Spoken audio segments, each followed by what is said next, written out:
So the causes of window leaks, there's several different things, like, and if you're talking about moisture leak or air infiltration. I'll start with air infiltration because that's the one that harms your utility bills and comfort the most. If you have wood windows, wood's affected by humidity, so it shrinks and it expands. And after a few years of contraction and expansion, the frames don't fit properly together and you have air infiltration. And everybody's got the stories of, that window whistles, or you can feel the cold air, or I don't sit in that chair because it's by the cold window where you can feel the breeze coming through and stuff like that. So that's with a wood window. With vinyl windows, vinyl's a weak material, so it has a tendency to warp and sag from its original form.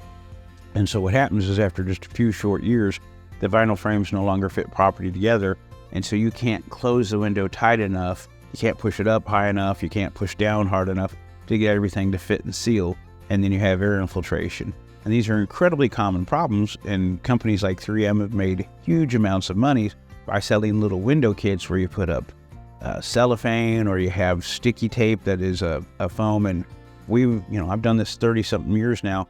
I've been in homes where I've seen towels, the plush toy snakes, I've seen bean bags, I've seen socks, I've seen you name it, put across windows to try to eliminate the draft from coming through.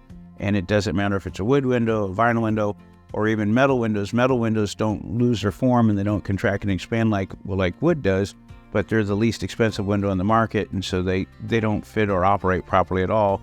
And so it's just, you can't re-straighten the window. You can't, if it's a vinyl window, you can't unwarp it. If it's a wood window, you can't unshrink it. So it's live with it or replace it or put up the kits.